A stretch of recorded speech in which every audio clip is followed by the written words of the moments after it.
1971 সালে স্বাধীনতা যুদ্ধের নেতৃত্বদানকারী অবিসাংবাদিক নেতা বঙ্গবন্ধু শেখ মুজিবুর রহমান রচিত অসমাপ্ত আত্মজীবনী থেকে আজ পাঠ করছি তৃতীয় পর্ব।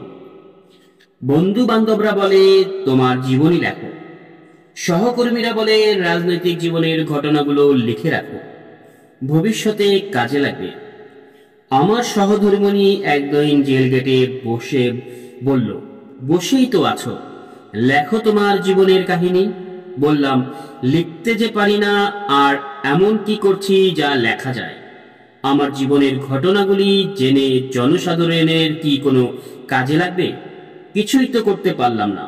শুধু এইটুকু বলতে পারি, নীতি ও আদর্শের জন্য সামান্য এই ত্যাগ স্বীকার করতে চেষ্টা করেছি। একদিন সন্ধ্যায় বাইরে থেকে তালা বন্ধ করে দিয়ে জমাদার সাহেব চলে গেল। ঢাকা কেন্দ্রীয় কারাগারের ছোট্ট কোঠায় বসে বসে জানলা দিয়ে আকাশের দিকে চেয়ে চেয়ে ভাবছি সুরওয়ার্দী সাহেবের কথা। কেমন করে তার সাথে আমার পরিচয় হলো, কেমন করে তার সান্নিধ্যে আমি পেয়েছিলাম, কিভাবে তিনি আমাকে কাজ করতে শিখিয়েছিলেন এবং কেমন করে তার স্নেহ আমি পেয়েছিলাম। হঠাৎ মনে হলো, লিখলে বা লিখতে ভালো না পারলেও ঘটনা যতদূর মনে আছে লিখে রাখতে আপত্তি কি?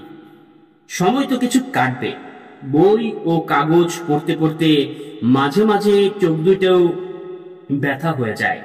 তাই খাতাটা নিয়ে লেখা শুরু করলাম। আমার অনেক কিছুই মনে আছে, স্মরণ শক্তিও কিছুটা আছে। দিন রাত সামান্য এদিক ওদিক হতে পারে, তবে ঘটনাগুলো ঠিক হবে বলে আশা করি। আমার স্ত্রী, যার ডাকনাম রেনু, আমাকে কয়েকটা খাতাও কিনে জেল কেটে জমা দিয়ে গিয়েছিল। জেল কর্তৃপক্ষ যথারীতি পরীক্ষা করে খাতা কয়টা আমাকে দিয়েছেন। রেনু আরো একদিন জেল কেটে বসে আমাকে অনুরোধ করেছিল, তাই আজ লিখতে শুরু করলাম। আমার জন্ম হয় ফরিদপুর জেলার গোপালগঞ্জের মহকুমার টঙ্গিপাড়া গ্রামে। আমার ইউনিয়ন হল ফরিদপুর জেলার দক্ষিণ অঞ্চলের সর্বশেষ ইউনিয়ন। এই ইউনিয়নের পাশেই মধুমতি নদী। মধুমতি খুলনা ও ফরিদপুর জেলাকে ভাগ করে রেখেছে। টঙ্গিপাড়ার শেখ বংশের নাম কিছুটা এতদ অঞ্চলে পরিচিত। শেখ পরিবারকে একটা মধ্যবিত্ত পরিবার বলা যেতে পারে। বাড়ির বৃদ্ধ ও দেশের গণ্যমান্য প্রবীণ লোকদের কাছ থেকে এই বংশের কিছু কিছু ঘটনা জানা যায়। আমার জন্ম হয় এই টুঙ্গিপাড়ার শেখ বংশে। শেখ বোরহান উদ্দিন নামে এক ধার্মিক পুরুষ এই বংশের গোড়াপত্তন করেছে বহুদিন পূর্বে। শেখ বংশের যে একদিন সুদিন ছিল, তার প্রমাণস্বরূপ মোগল আমলের ছোট ছোট ইটের দ্বারা তৈরি চকমিলান দালানগুলো আজও আমাদের বাড়ির শ্রীবৃদ্ধি করে আছে। বাড়ির চার ভিটায় চারটা দালান, বাড়ির ভিতরে প্রবেশের একটা মাত্র দরজা, যা আমরাও ছোট সময় দেখেছি বিরাট একটা কাঠের কপাট দিয়ে বন্ধ করা যেত। একটা দালানের আমার এক দাদা থাকতেন। এক দালানে আমার এক মামা আজও কোনো মতে দিন কাটাচ্ছে।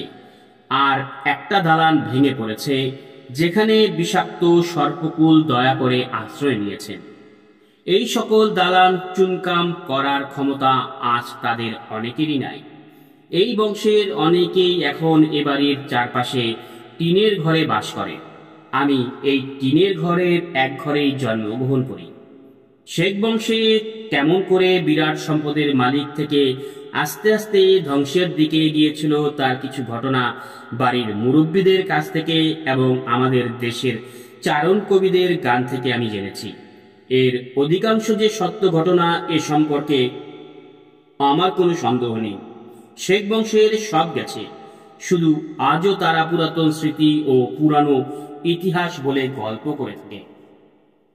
শেখ বোরহানউদ্দিন কোথা থেকে কিভাবে এই মধুমতির তীরে এসে বসবাস করেছিলেন, কেউই তা বলতে পারে না।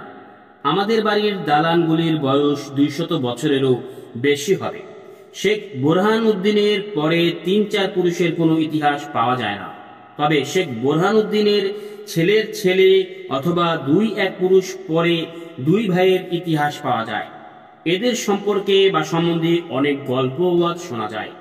এক ভাইয়ের নাম শেখ কুদরতুল্লাহ, আরেক ভাইয়ের নাম শেখ একরামুল্লাহ। আমরা এখন যারা আছি তারা এই দুই ভাইয়ের বংশধর। এই দুই ভাইয়ের সময়েও শেখ বংশ যথেষ্ট অর্থ ও সম্পদের অধিকারী ছিল। জমিদারির সাথে সাথে তাদের বিরাট ব্যবসাও ছিল।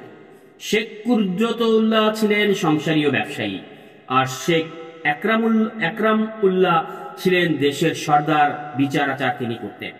শেখ কুদরতুল্লাহ ছিলেন বড় ভাই। এই সময় ইস্ট ইন্ডিয়া কোম্পানি বাংলাদেশ দখল করে এবং কলকাতা বন্দর গড়ে তোলে। ইংরেজ কুঠিয়াল সাহেবরা এই দেশে এসে নীল চাষ শুরু করে। শেখ কুদরতুল্লাহ সম্বন্ধে একটা গল্প আজও অনেকে বলা বলি করে থাকে এবং গল্পটা সত্য। খুলনা জেলার আলাইপুরে মিস্টার রাইন নামে একজন ইংরেজ কুঠিয়াল সাহেব নীল চাষ শুরু করে এবং একটা কুঠি তৈরি করে। আজও সেই কুঠিটা আছে। শেখদের নৌকার বহর ছিল, সেই সব নৌকা মাল নিয়ে কলকাতা যেত। মিস্টার রাইন নৌকা আটক করে মাঝিদের দিয়ে কাজ করাতো এবং অনেক দিন পর্যন্ত আটকে রাখত। শুধু শেখদের নৌকা নয়, অনেকের নৌকায় আটকে রাখত। কেউ বাধা দিলে অকথ্য অত্যাচার করত। তখনকার দিনের ইংরেজের অত্যাচারের কাহিনী প্রায় সকলেই জানা আছে। শেখরা তখনও দুর্বল হয়ে পড়ে নাই। রাইনের লোকদের সাথে কয়েক দফা দাঙ্গা হাঙ্গামা হলো এবং কোর্টে মামলা দায়ের হলো। মামলায় প্রমাণ হলো রাইন অন্যায় করেছে। কোর্ট শেখ কুদরতুল্লাহকে বলল, যত টাকা ক্ষতি হয়েছে জরিমানা করুন। রাইন দিতে বাধ্য। ওই যুগেই এইভাবেই বিচার হতো। শেখ কুদরতুল্লাহ রাইনকে অপমান করার জন্য আধা পয়সা জরিমানা করল। রাইন বলেছিল, যত টাকা চান আমি দিতে রাজি আছি, আমাকে অপমান করবেন না, তাহলে ইংরেজ সমাজ আমাকে গ্রহণ করবে না, কারণ কালা আদমি আধা পয়সা জরিমানা করেছে। কুদরতুল্লাহ শেখ উত্তর করে বলেছিলেন, কথিত আছে, টাকা আমি গুনি না, মেপে রাখি, টাকা আমার দরকার নেই, তুমি আমার লোকের উপর অত্যাচার করেছ, আমি প্রতিশোধ নিলাম। কুদরতুল্লাহ শেখকে লোকে কদু শেখ বলে ডাকত। আজও খুলনা ও ফরিদপুরের বৃদ্ধ মানুষ বলে ডাকে এই গল্পটা মুখে মুখে। কুদরতুল্লাহ শেখের আধা পয়সা জরিমানার দুই একটা গানও আছে। আমি একবার মিটিং করতে যাই বাগেরহাটে। আমার সাথে জিল্লুর রহমান অ্যাডভোকেট ছিল। ট্রেনের মধ্যে আমার পরিচয় পেয়ে এক বৃদ্ধ এই গল্পটা আমাকে বলেছিলেন। খুলনা জেলায় গল্পটা বেশ পরিচিত।